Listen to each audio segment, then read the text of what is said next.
You want to buy a 6-liter Powerstroke, arguably one of the best pickup trucks Ford ever made, and you're new to it and you want a nice helpful guide on how to buy one of these. Well, I got some news for you guys. I'm going to do my best to help you out. Now, this is coming from somebody that has now owned 4 6-liter Powerstrokes. I've owned them from stock to modified. Again, my experience, not nearly as vast as other people's, but I feel like I'm able to help the average Joe out. We're bringing a lot of attention to these things. I see a lot more people getting involved. There's this huge resurgence of people that just love this platform. Whether it's the look of this truck, whether it's the simpler emission systems of this truck, whether it's the sound, whatever draws you to this truck, I don't want this video to discourage you. I just want to help you guys make the best financial decision you can. Now, that being said, I do not regret any of the 6 liters I've ever bought. That also being said, every single one of them I have bought was broken. Now, some of them were broken much more than others, and the price always reflects that. I like a truck that is already high mileage, might not be in the best shape, it needs repair. These trucks already didn't have a very good resale value, and then once they're broken, man, you could pretty much steal these things.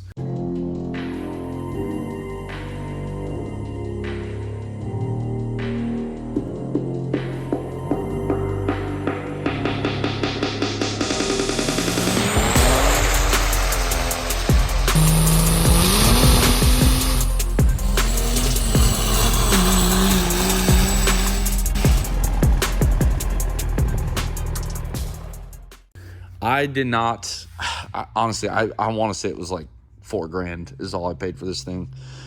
It needed, the guy said it needed something, but it ended up needing a motor, which really was not a big deal. If you guys are curious, I picked up an ambulance motor, long block, $500. Ran great, and that's what I paid. That's heads, injectors, pickup, like the whole engine for $500. You are not doing that with a Cummins or a Duramax. I bet you money you are not. Before we start on this vehicle, with any used truck, car, anything, I just want to be clear, I'm not going to cover the basics, okay? I feel like if you're on this channel, you kind of already know the basics. You want to check the transmission fluid. You want to check the engine oil. You want to check the coolant level, power steering level, check the brakes, check for tires, the basic things that apply to all vehicles, all internal combustion engines. Just check for it, okay? So I want this series to be specifically geared towards the 6-liter Powerstroke. Some of this will overlap into every diesel buyer's guide video I do, but again, don't just be like, oh, well, Josh didn't say to check the oil. Of course, check the engine oil, check the transmission fluid. And on these Fords, really the transmissions are pretty stout. On the test drive, if it shifts good, they should be somewhat firm, not crazy firm. They shouldn't slip much. They should have a decent lockup. But realistically, these transmissions don't have that many problems. Really, any Ford tranny. It's not like the Dodges where you got to, worry about looking at it wrong and then it slips gear. So let's dive into this. What you want to look at on these 6-liter Powerstrokes, we're going to start at the back just because this is where it's at, and then we'll work our way forward. So obviously, it's the same stuff you look at with every truck. Is it rusty? Okay, how many dents, scratches, Bondo, stuff like that. These are factory fender flares, so you don't really have to worry about rust. They're pretty sealed up. You will see them start to bubble. This was a Georgia truck, so we really didn't have a lot of issues. And then we look at the frame. Fords do not have a fully boxed frame. It's boxed in the front a little bit. There's other sections where it's boxed, but it is an open C channel. I could stick my hand. You guys see my finger right there. So these frames, obviously not the strongest pickup truck frame. So you just kind of want to look it over for cracks, stuff like that. It's really prevalent, probably more in the back by the leaf spring perch, trailer hitch, up here where they mount the leaf spring perch. And once you kind of address the frame, make sure your body's not rusty. Pardon all this burnt rubber. I have no idea how it got there. You're going to just kind of look it up. Now, if you look right here at this front bed support, okay, pay close attention to this body line here, okay? If you see a truck where the bed's way lower than this, what happens is these front bed mounts like to rust out on these Super Duties, and the bed will kind of teeter down forward and it'll give it this weird rake. So that's really, you know, kind of one of the big things to look out for. If the cab's really weird, the cab mounts can cause it not to line up, which there's a whole bunch of them. They're very easy to see. There's one right there. I just replaced it on a previous video. But working your way back, you want to look at your differential. You guys see how it does look like there's oil, but it kind of matches all the way back there. We've had some fun with this thing, but we have a very good drive line. We're not leaking diff fluid. We did do a diff fluid service as well. You guys will look in here, make sure that it's not wet by the brakes for a wheel seal, potential wheel bearing problem. And then on these, you know, leaf springs, make sure they're not completely flat. That'll kind of tell you if a truck's been quote unquote overloaded, so to speak. I'm not going to get into the details on wheels, tires, brakes. Like, you guys should be able to check that. Inside the cabs of these things, most of the time, it's not uncommon to see tears in the seat, tears in the leather, stuff like that. All of these things can be replaced. If you guys look right there, that's a replacement seat bottom. Normally, it's just the driver's seat. And if it's a King Ranch, the leather just gets rock hard if it's not treated. I'm slowly bringing these back to life with a bunch of conditioner, but you guys hear how soft or rough that is. Softer here, rough here. So that's pretty normal. Inside of these things, the only problems they have, let me go over to the driver's side here. So you're in the driver's seat of these trucks. Big thing, you know, obviously put a scan tool on here, check for codes. Obviously mine's got a bunch of gauges. Most of the time they don't. You're going to want to check, you know, everything, AC, heat, all that stuff. 6 liters, they'll have this floppy shifter. There's a couple of set screws and a bushing in here you can replace. Not a deal breaker. The trailer brake controller will break a solder joint and it'll cause an error that shows up on your dash. Again, very easy to fix yourself. It's kind of one of those things you can use it as a negotiating tactic, but most people know it's really an easy fix. And a lot of times these trucks, when you're buying them, like, I don't know, you're dealing with people that think this truck's worth a bunch of money, and they're really not. None of these older trucks really are. They're kind of a liability when you buy them. And I don't care what brand it is. These things are just much more prevalent on the engine side. So that kind of walks you through there. Those are most of the Powerstroke 6 liter stuff under the or inside the truck, the rear end. The front ends on these trucks are really stout. They don't have a ton of problems.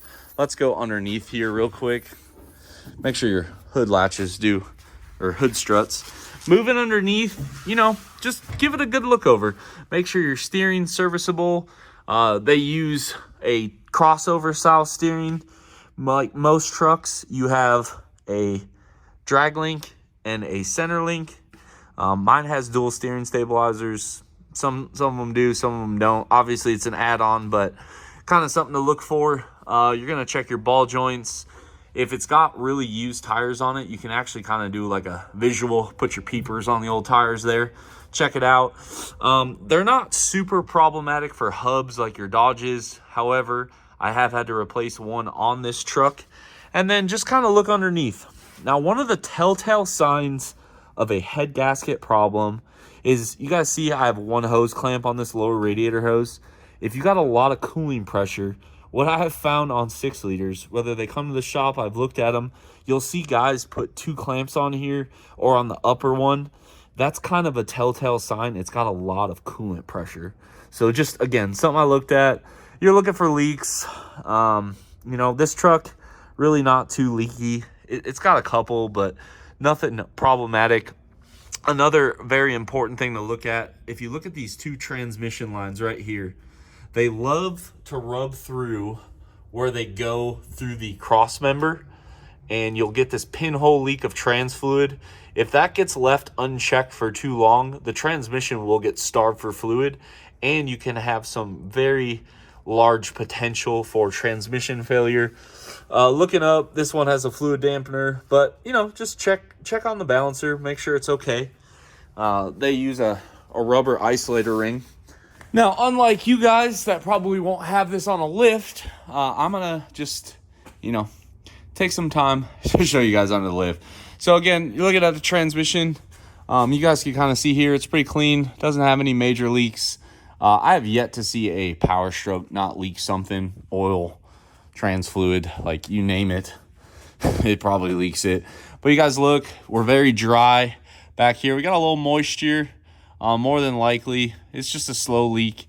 These things, like all Powerstrokes, they're just leaky. Like they just have so many seals that pose problems. Like they're just kind of leaky. Just the nature of the beast. Here you guys can see your exhaust manifolds. You want to make sure none of the bolts are snapped off.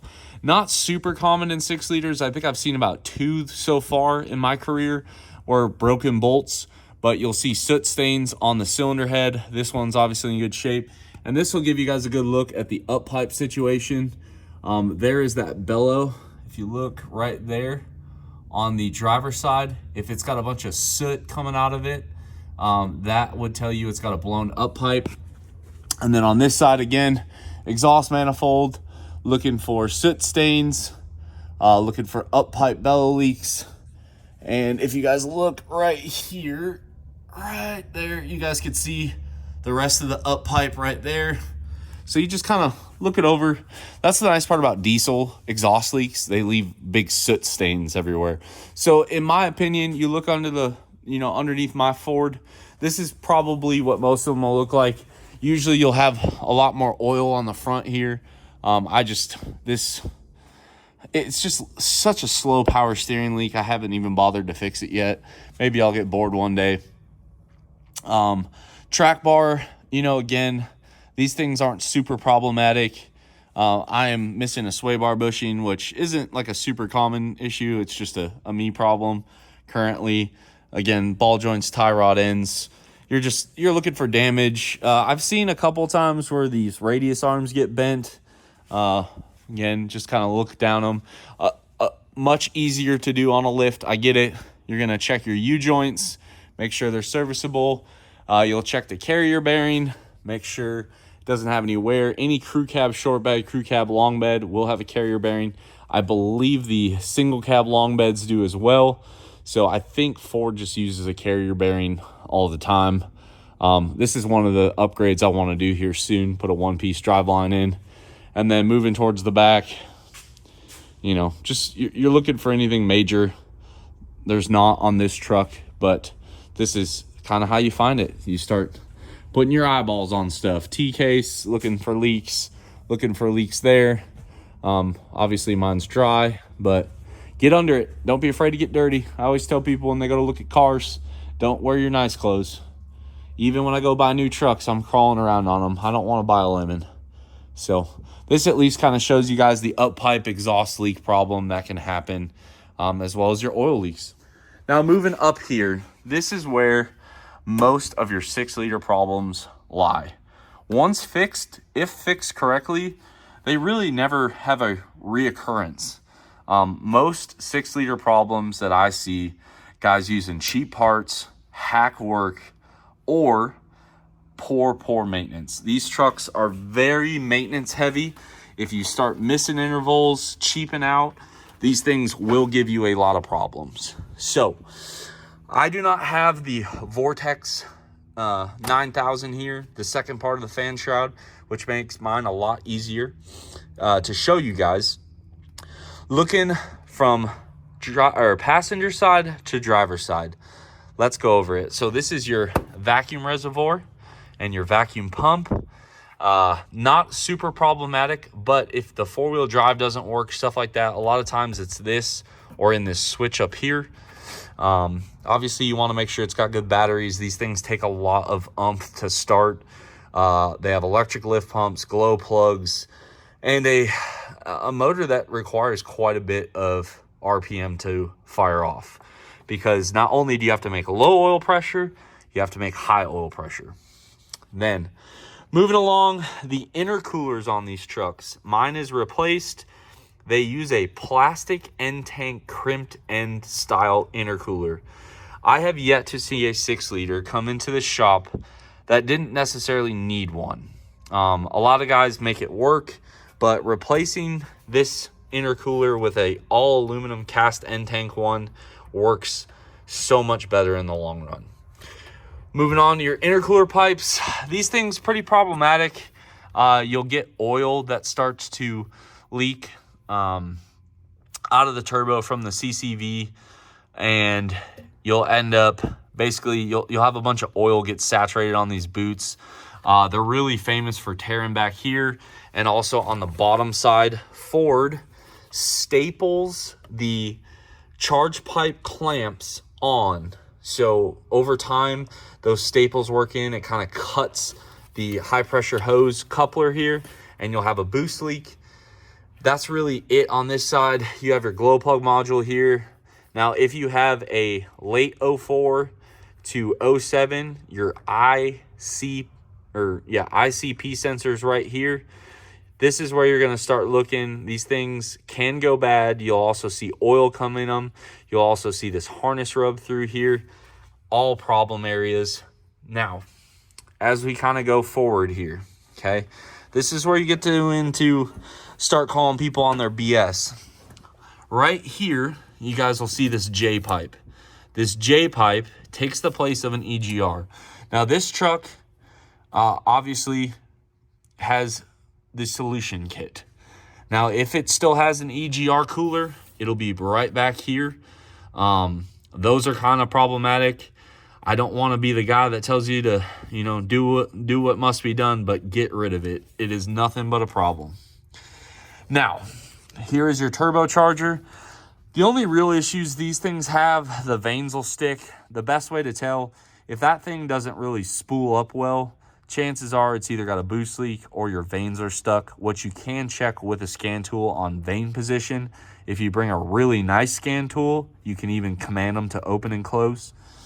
Over here, we have our oil filter. Again, you just want to make sure that it looks like it's been on and off a few times.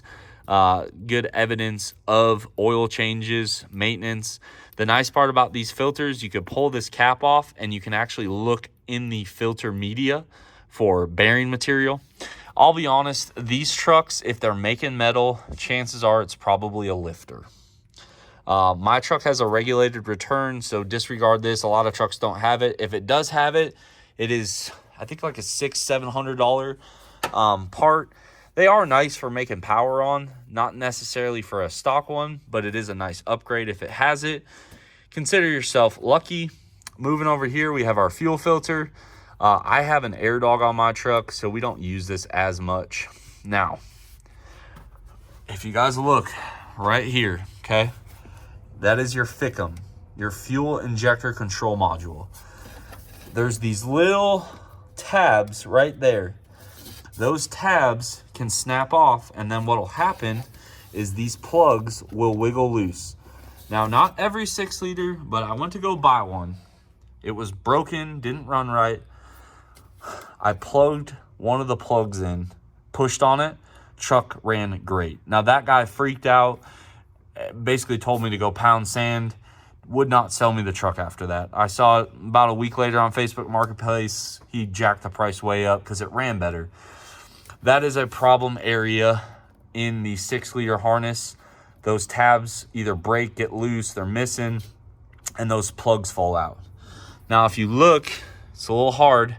You guys see that harness there, that harness there.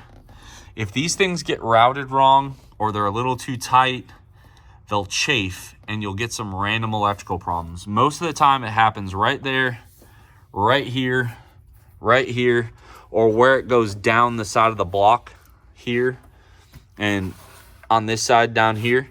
Those are your problem areas on the 6-liters for sure, electrical wise.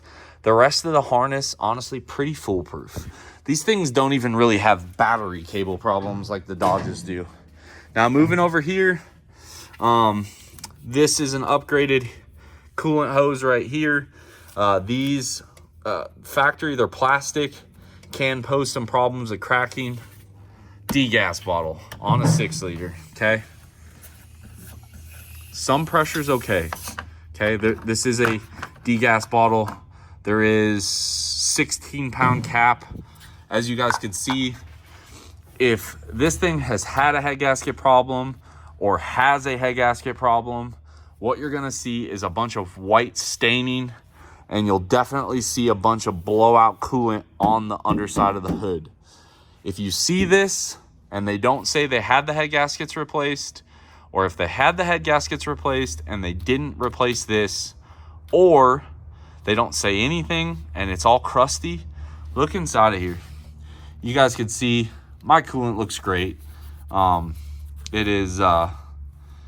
It's just coolant. That white is the bottom of the bottle. Like, I know it kind of looks a little milky, but that is coolant. If it has oil residue or it smells like fuel, that's the only downside on 6 liters. The heads can crack, leak a little fuel into the coolant.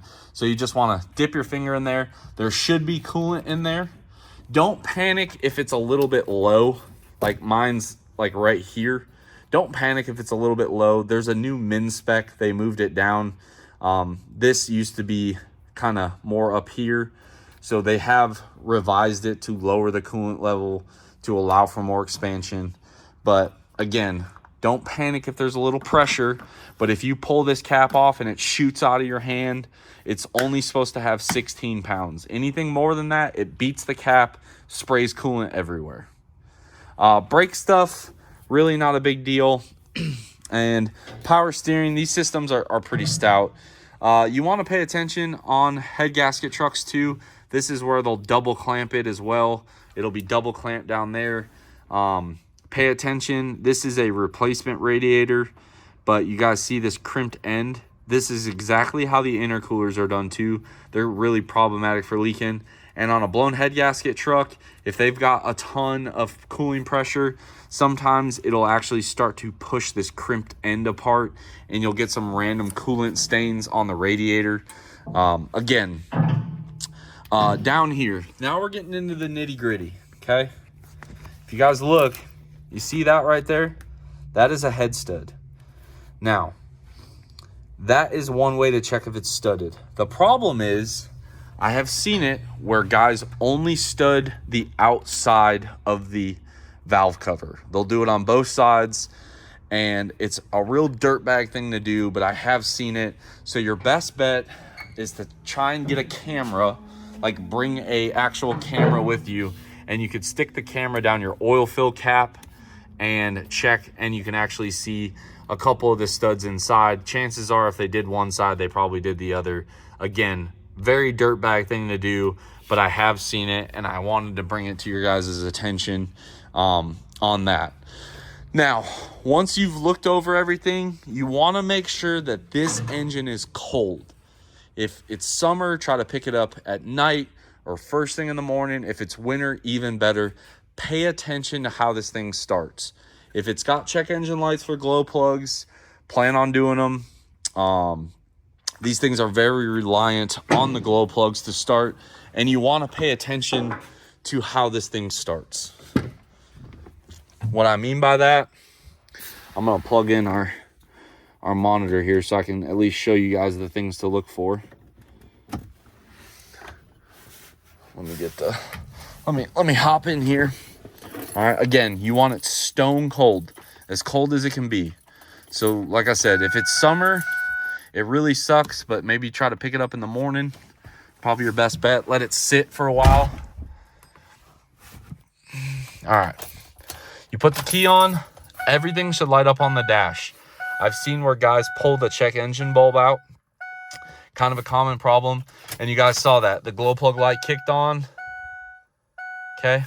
You also want to look outside and listen. Listen to this. You guys hear that? That's the injectors. And then it's also our lift pump kicking on. It should be pretty solid sound. And then pay attention to how it starts. All right, you guys see how that fired up very, very quickly? That is what you're looking for on a 6-liter. You want quick fire up. If it's got a really long crank first thing in the morning, maybe. It's a little warm in the shop, which helps. But if this thing has a high pressure oil leak, it'll be a little slow to start. Then what you want to do, go take this thing on a test drive. Make sure it doesn't have any skips, weird idle. This thing idles very smooth. I'm gonna roll up this window so you guys can hear me better. But if it's got a weird miss when it's cold, I have seen it where the lifters start to go out. That's really the only mechanical engine problem that these things are notorious for, is the lifters. If it is a lifter, unfortunately, not only do the heads have to come off, you also have to remove the transmission to be able to service the lifters. Now, if you guys look here, we're looking at ICP pressure, which you can see on a scan tool, FICM, VGT, ICP, engine oil, engine coolant temperature. Now, if you're new to 6 liters, the difference between oil temp and coolant temp is known as your deltas. Normally, oil temp will sit a little higher than coolant temp once the truck is up to operating temperature. So the big thing as this thing's warming up, just listening to it, you want to make sure it sounds healthy. This one's a pretty good example. It sounds good. You give it a little throttle, you guys can definitely hear the turbo, and watch the VGT cycle. See how it's moving around, and you can hear how the turbo whistles and then it kind of goes to a rumble. That tells you that the VGT is working. Now, on this coolant and oil temp, okay, the most you want to see when it's sitting there idling, you know, about 4-5 degrees. If it's like coolant's like 190, oil temp's 230, chances are the oil cooler is plugged. That is a pretty expensive repair because the intake's got to come off and a whole bunch of other stuff. There's really no way to test an oil cooler when you go to buy a truck other than taking it for a test drive, getting it hot, and watching these temperatures. Okay, I'm gonna let this thing continue to run while I talk. Your ICP, that is your injector control pressure, your high pressure oil. What this engine does is it takes low pressure oil, pumps it to a high pressure oil pump, which is at the back of the motor under the turbo, and it takes low oil pressure and turns it into high pressure oil. Okay, that's that 900 number you guys see there. Now, as this truck warms up, the ICP will come down. In order to fire the injectors, most trucks, it's around 400, 450 PSI. So if you get to a truck and it's stone cold and you're cranking, if it can't build enough high pressure oil, it will never start. Now, if you're buying the truck and it is broken and it has a high pressure oil leak, cool, you're good. If it fires up great cold and then you get it hot, you shut the truck off, it should restart. If it doesn't restart on you, chances are high pressure oil leak. Now, with a high pressure oil leak, there are quite a few scenarios. I would say the most common on the later style is definitely the standpipe O-ring. That middle O-ring does go bad. Once it goes bad, usually the trucks will start cold, and as long as you don't shut them off, they'll usually run all day. If you shut it off hot and it won't start back up, but you let it cool back off, try to fire it. If it starts up, it's not that bad of a leak. If it doesn't start ever again, like you've completely blown that O-ring out, it's kind of hit or miss. Injector O-rings, standpipes, dummy plugs, H-pops. 04.5 to 07 style trucks, the H-pops, they're pretty solid. They don't have a lot of issues. Guys will replace them on a cab off bulletproof job, but it's really not a problematic pump. These trucks, again, standpipes, dummy plugs. Now, the IPR, which is your injector pressure regulator, that threads into the side of the high pressure oil pump, whether you have an early or late style, and it's located under the turbo. Another place where the harness can get torn, cut, stuff like that. So you got to pay attention for that. I'll show you guys under the hood where the IPR is. You need a special socket to get in there with everything installed. The big thing is there's a screen that can get torn, and then it allows junk to get in there. It can wig out the valve. The valves also can go bad, even Ford ones. The Chinese ones seem hit or miss. I have guys that I know that have gone tens of thousands of miles, no problems. I have guys that put a brand new Chinese one in, try to start the truck, and it doesn't run.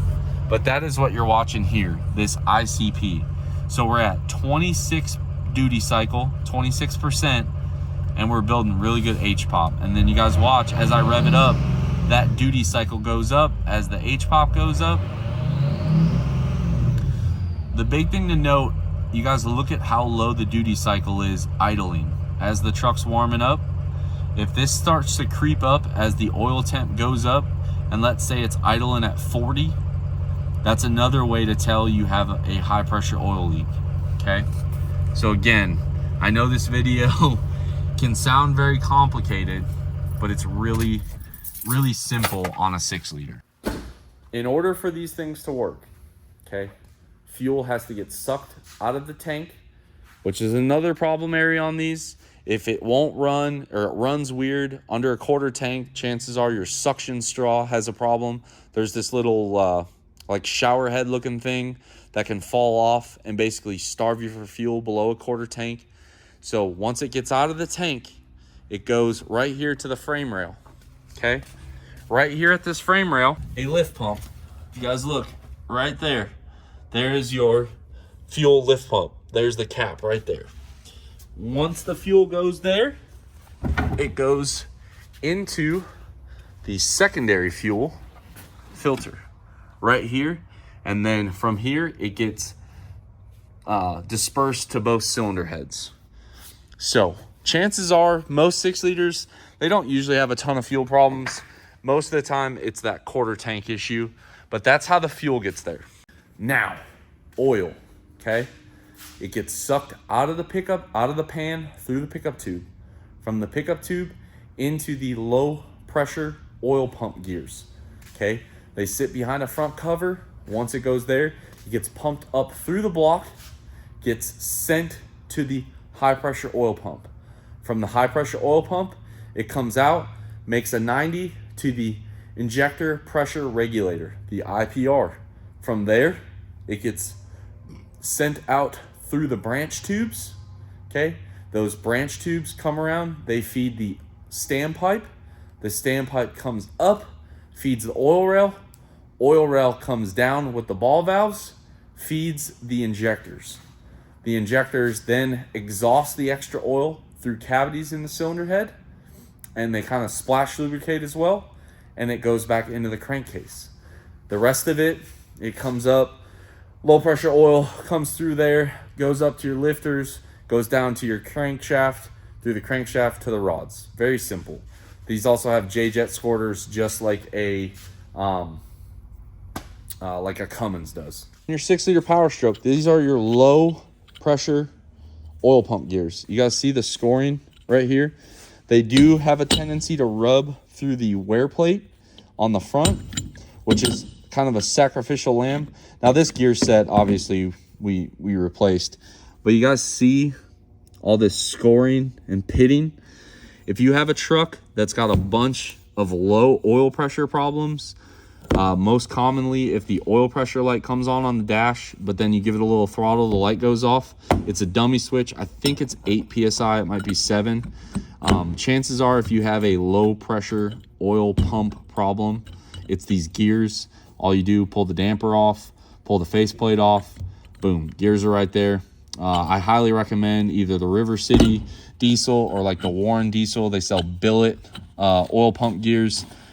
These things, if you start revving them to the moon, banging them on the limiter, these gears will shatter. Once they shatter, the truck instantly shuts off. Another thing you want to do, start the truck up and check for blow-by. This is really any diesel. 6-liters are no different. Come around to the motor.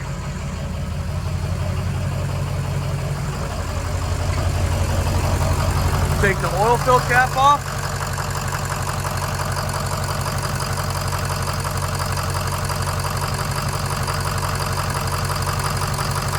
guys see that? Not bad. If the cap starts flopping around or it's like choo, choo, choo, choo, choo, you got a problem. Always check blow by hot and cold. Sometimes if you check it cold, before everything kind of warms up and expands, you'll have some more blow by. So you definitely want to check it warm as well. So don't disregard an entire engine or truck purchase because it's got some blow by when it's cold, especially higher mileage engines.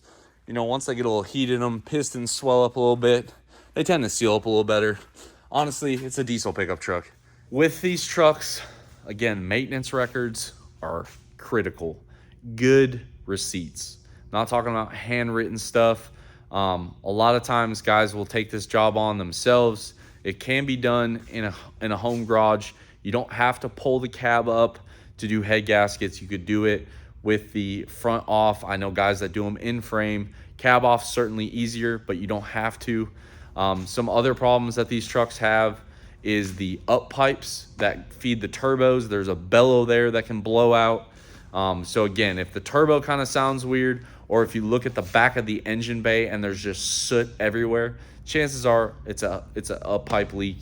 And again, it's hard to diagnose a lot of these trucks, especially like, I don't know how you guys are, but when I go buy a truck, in my mind, I've already bought it. Okay. I've already bought it.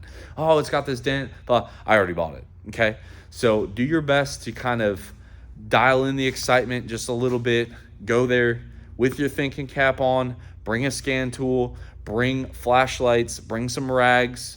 Again, most people I have bought trucks from generally don't freak out if I start, getting in there, stuff like that. Most of the time, I feel like a lot of guys that I buy stuff from on Facebook Marketplace, they look at my Facebook profile, they see I'm a mechanic, they see I'm into these things, they know I'm going to check things. I've also had some guys that don't want to sell me the truck, and I think some of that is they know I'm going to find out what's wrong with it.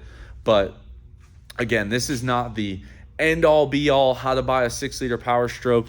I'm really just trying to help guys trying to buy their first one, and these are quick checks. All this stuff we just went through, less than an hour, you can give this thing a really good once-over, okay?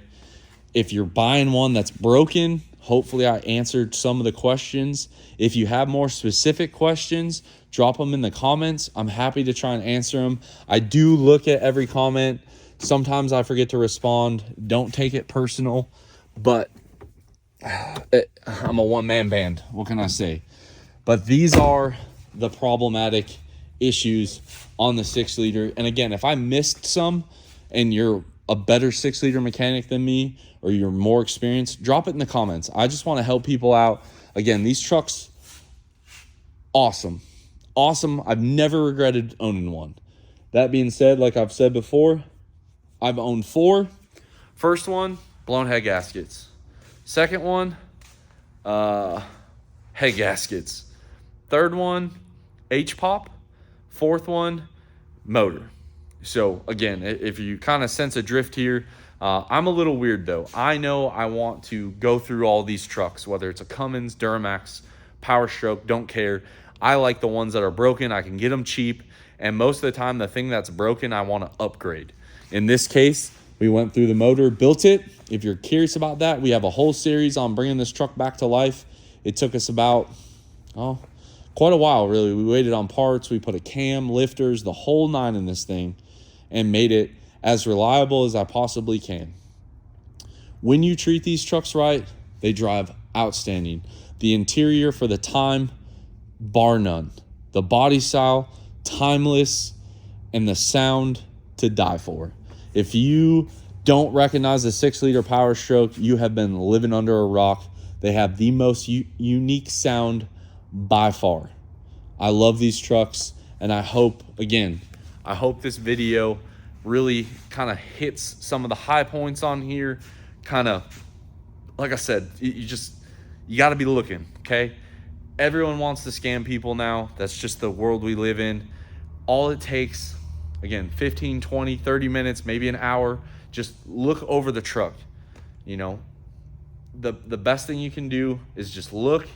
And if you have any questions, stuff like that, again, drop it in the comments. Give this one a big thumbs up.